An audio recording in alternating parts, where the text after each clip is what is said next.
Good morning বন্ধুরা, কেমন আছেন সবাই? আশা করি সবাই ভালো আছেন এবং সুস্থ আছেন। আমি মাধু আর আপনাদের সবাইকে মাধুর আরেকটি নতুন ব্লগে অনেক অনেক স্বাগত জানাই। আজ হচ্ছে বুধবার আর এখন ঘড়িতে বাজে সকাল 6টা। আর আজকের ভিডিওটা আমি এখান থেকে স্টার্ট করলাম। আই হোপ আজকের ভিডিওটা আপনাদের কাছে একটু হলেও ভালো লাগবে। সম্পূর্ণ ভিডিওটি দেখার জন্য অনেক অনেক অনুরোধ রইল। ঘুম থেকে উঠেই ফ্রেশ হয়ে ঠাকুরকে প্রণাম করে চলে আসলাম। সোয়েটারটা পরে নিয়েছি, আজকে কিন্তু অনেকটাই ঠান্ডা সকালে। আর সকালবেলা ঠান্ডার মধ্যে উঠেই কিন্তু আগে জানলা দরজা সমস্ত কিছু খুলে দিলাম, তার সাথে চলে আসলাম বাইরেটা ঝাড় দিয়ে ধুয়ে নেব। এটা আমি প্রত্যেক দিনই করে থাকি, এটা আমার রুটিন। আপনারা জানেনই সকালবেলা দুয়ারে জল দেওয়া, ঝাড় দেওয়া, এটা তো প্রত্যেক ঘরের বউরা করে থাকে। তো আমারও কিন্তু সেই একই রকমের সেম কাম থাকে সকালে। তো চলেন এদিকে দেখেন ঝাড়টা দিয়ে একেবারে ধুয়ে নিচ্ছি। আর কদিন ধরে না পুরো রাস্তাটা ঝাড় দেওয়া হয় না, ময়লা জমে জমে এক সাইডে ছিল। তো ভাবলাম যে পুরো রাস্তাটাই আজকে একটু ঝাড় দিয়ে নিই। তার সাথে আজকের এই ভিডিওতে যদি কোনো নতুন বন্ধু থেকে থাকেন বা ভিডিওর কোনো অংশ আপনাদের কাছে একটু হলে ভালো লেগে থাকে, তাহলে কিন্তু চ্যানেলটাকে সাবস্ক্রাইব করে দিয়ে পাশে থাকবেন। চাইলে ভিডিওটাকে শেয়ারও করতে পারেন, আর একটা লাইক কমেন্ট অবশ্যই করে দেবেন। আপনাদের একটা লাইক কমেন্ট আমাকে ভিডিও বানাতে আর একটু মোটিভেট করে। চলেন এদিকে আমার ঝাড়টা দেওয়া কমপ্লিট। আর ঝাড়টা কিন্তু আমি চালের উপরেই রেখে দিই, কেন কি একদিন না ঝাঁটার ভিতরে সাপ ছিল, ছোট্ট একটা সাপ ছিল, ওর জন্য তো নিচে আর রাখি না। আর তার সাথে এই গাছটায় দেখেন এত সুন্দর ফুল ফুটছে কদিন ধরে, তো না দেখিও পারলাম না। দেখেন গাছটার নাম আমি কিন্তু অত একটা জানি না, পুরো মল্লি ফুলের মতনই, কিন্তু কোনো স্মেল নেই, দেখতে অমনই। তার সাথে দেখেছেন মঙ্গলবার দিন রাতে একটু চিকেন নিয়ে আসছিল, তো ওটা কিন্তু খাওয়া দাওয়ার পরে একটু রয়ে গিয়েছিল। তো ওটার জন্য দেখেন সকালে কিন্তু আমার গ্যাসটা আজকে সাবান দিয়েই ঘষতে হচ্ছে, কেন কি কুকারে সিটি মেরেছিল তো সারা গ্যাসেই হয়েছে তেল ছিটে, তার জন্যতে কিন্তু একেবারে আমি এদিকে দেখেন সাবানটা দিয়েই পুছে নিচ্ছি। আর রাতে যেহেতু পুছতে পারিনি, সেহেতু কিন্তু সকালে একটু ভালো করেই পুছছি। আর দেখেন সারা জায়গা ছিটেছে। তো এই মুরগিটা কিন্তু অনেকটাই শক্ত ছিল, যার কারণে আমার কুকারে দিতে হয়েছিল, সিটি দিয়েই করতে হয়েছে। আর ওই যে তো দেখেছিলেন ঠাকুর ঘরে না আমাদের যে বাড়িতে বিড়ালটা আসে, ওই বিড়ালটা কিন্তু এক পিস মাংস নিয়ে রেখে দিয়ে আসছে ঠাকুর ঘরের বেডের নিচে। তো ওটার জন্য আজকে আমার ঘরটাও বুঝতে হবে, কেন কি ঠাকুর ঘরে নিয়ে গিয়েছে, তো ওর জন্য তো ওকে দিয়েছিলাম, কোন ফাঁকে যে ওখানে নিয়ে গিয়েছে তো বুঝতেই পারিনি। তার সাথে আজকে আমি আপনাদের সাথে শেয়ার করব শীতের সকালে 6টা ঘুম থেকে উঠে ঘর গোছানো, রান্না বান্না, ছেলেকে সামলানো, সব কিছু একাকেই যেভাবে করতে হয় বা যেভাবে করি সেটাই আপনাদের সাথে শেয়ার করব। আশা করছি ভালো লাগবে। তো ওদিকে গ্যাসটা পুছে, ওই যে বলেছিলাম না টেবিল কাভারটা চেঞ্জ করার আছে, অনেক দিনই হয়েছে পেতেছি, তো ওইদিকে চলে আসলাম টেবিল কাভারটা চেঞ্জ করতে। এই যে টেবিলটা কিন্তু ঢাকা থাকলে অত নোংরা পড়ে না, কেন কি টেবিল কাভারটা আমার এতটাই বড় যে সাইড থেকে কিন্তু কোনো নোংরা জমানোর জায়গাই থাকে না। তার জন্য তো এদিকে দেখেন বেশি একটা পোছাপুছি করতে হয়নি, খালি টেবিল কাভারটাই চেঞ্জ করে দিচ্ছি। আর এই যে এই কাভারটা পেতে দিচ্ছি, মাঝে মধ্যে কিন্তু একটু এইভাবে না পাতলেও চেঞ্জ করে হয় না। একটা টেবিল কাভার যতই পোছেন না কেন, দেখবেন কিন্তু পুছতে পুছতে সেটা আর পুরো নোংরাই হয়ে যায়, মানে তেমন আর থাকে না। ওর জন্যতে কিন্তু একটু কদিন পরই চেঞ্জ করে দিত, এবার একটু বেশি সময় লেগেছে চেঞ্জ করতে। তো এদিকে দেখেন এই যে টেবিল কাভারটা চেঞ্জ করে আবারও জায়গায় সব রেখে দিচ্ছি। আর এই শীতের সকালে কিন্তু একটু না অসুবিধা হয় কাম করতে, বেশিরভাগ কিন্তু জলের কামগুলো করতে আমাদের অনেকটাই কষ্ট হয়, কেন কি ঠান্ডার ভিতরে জল ছেনতে কারোরও ইচ্ছা হয় না। তো আমার মতন কেউর এই ধারণা থাকলে অবশ্যই কমেন্ট করে বলবেন। আমার কিন্তু জল ছেনতে একটুও ভালো লাগে না, তা কি করব বলুন। তো এদিকে গ্যাসটা পুছতে হবে, মাঝে মধ্যে বাসনও মাজতে হয়। ভাবি সকালের বাসন মাজবো না, রাতেই মেজে রাখবো, তাও পারি না, মাঝে মধ্যে কিন্তু রাত হতে হতেই ঘুম এসে যায়। তো ওর জন্য তো কিন্তু আর মাজা হয় না। তো এদিকে দেখেন আমার ছেলেটা এখনো উঠিনি, এই ফাঁকেই কিন্তু আমি সমস্ত কাম কাজ সেরে নিচ্ছি। হাজব্যান্ড ছেলে এখনো শুয়ে রয়েছে। এদিকে আগে কিন্তু রান্নাঘরটা ঝাড় দিয়ে টেবিল কভারটাও চেঞ্জ করে নিয়েছি, রান্নাটা তুলে দেব, কেন কি আমার কিন্তু রান্নাটা আগেই করতে হয়। হাজব্যান্ড যেহেতু টিফিনটা নিয়ে যায়, খেয়ে যায়, ওর জন্যতে।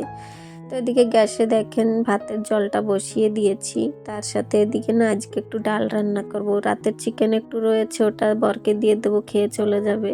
আমি কিন্তু ডালটাই রান্না করছি। রাতে কিছু হেভি খেলে সকালে কিন্তু একটু হালকা ফুলকা খেতেই ভালো লাগে, তার জন্য তো আমি এদিকে ডাল তুলে দিলাম। তার সাথে দেখেন এদিকে কিন্তু চালটাও ধুয়ে দিয়েছি, একেবারে দু চুলোতেই বসিয়ে দিয়েছি। শীতের সকালে 6টার সময় ওঠেন বা 5টার সময় কাম করে কিন্তু আগুনই যায় না, তার জন্যতে কিন্তু একটু বুদ্ধি খাটিয়ে কাম করতে হয়। রান্না তুলে দিয়ে অনেক কামই করতে থাকি। তো এদিকে দেখেন ওই যে বলেছিলাম চিকেনটা নিয়ে বেডের নিচে রেখেছিল, ওর জন্যতে কিন্তু আমি পুরো ঘরটাই এখনই পুছবো, কেন কি খেয়েছে ফেলেছে সারা ঘর ওই করেছে, তার জন্যতে কিন্তু আমি পুরো ঘরটাই পুছছি। আর পুরো ঘরটা পুছেই নিচ্ছি, কেন কি একটু পুছবো আর একটু রেখে দেবো, তার জন্যতে কিন্তু পুরো ঘরটাই পুছে নিচ্ছি। তার সাথে জানেন আজকে আমাদের এখানে এতটাই ঠান্ডা পড়েছে, আমার জ্যাকেটটা না পরলে নয়। কেন কি ওই যে বলেছিলাম না কদিন ধরে এই যে গরম পড়ছে, এই বৃষ্টি হচ্ছে, এই রোদ উঠছে, এই মেঘলা করছে, এমনই হচ্ছে। তো আজকেও কিন্তু অত একটা রোদের চাপ নেই, দেখাচ্ছে সিনা এমন রোদ উঠেছে, কিন্তু এই রোদ উঠতে উঠতে কিন্তু মেঘলা করে দিচ্ছে আর এতটাই ঠান্ডা বাতাস দিচ্ছে, সকালে জ্যাকেটটা না পরলে আর নয়। তো জ্যাকেট পরেই কাম করছি। আমার কিন্তু জ্যাকেট পরে কাম করতে কোনো অসুবিধা হয় না, কেন কি যেহেতু আমার এসেনফুলিয়া রয়েছে, ওর জন্যতে কিন্তু আমি সব দিনই সকালবেলা জ্যাকেট পরেই কাম কাজগুলো করি। কেন কি আমার ঠান্ডার দোষ আছে, একটু ঠান্ডা লাগলে কিন্তু আর হয় না।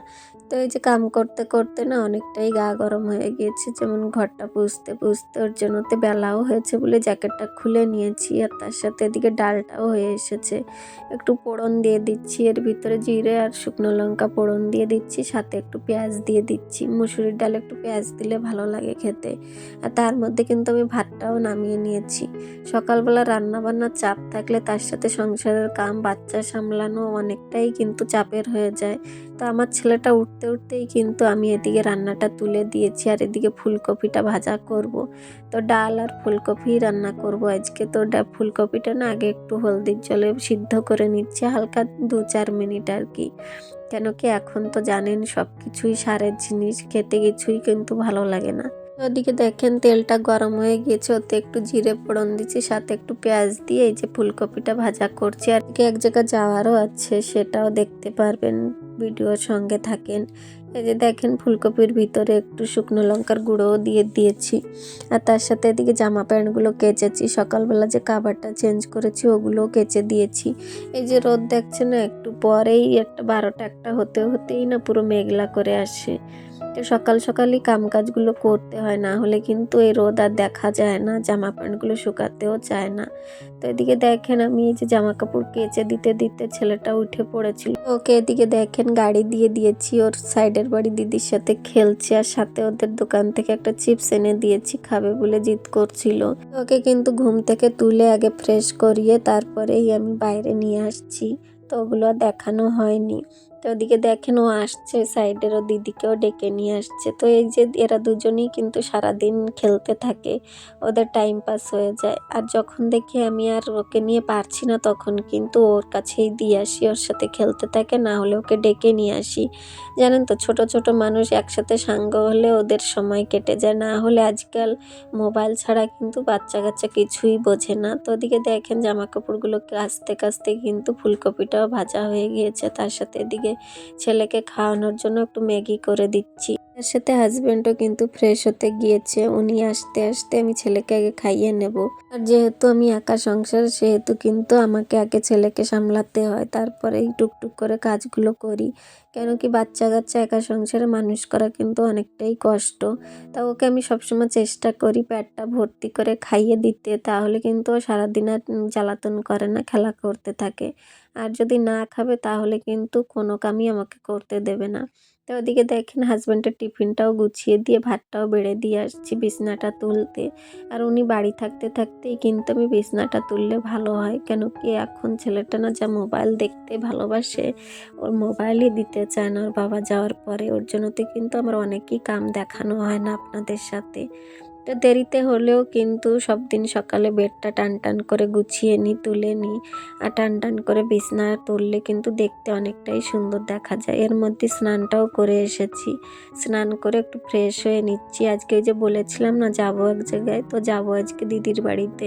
তার মধ্যে তো সকালে দেখেছেন অনেক কাজই করেছি, করে একটু সিঁদুর লাগিয়ে নিচ্ছি। তার সাথে ছেলেটা কিন্তু এখনো দিদির সাথে খেলছে বাইরে। এই ফাঁকে আমি পুজোর বাসনগুলো মেজে নিয়ে আসছি, মেজে পুজোটা দিয়ে নেব। পুজো দিয়ে রেডি হতে হবে, কেন কি যাব বলেছিলাম ওদের বাড়িতে।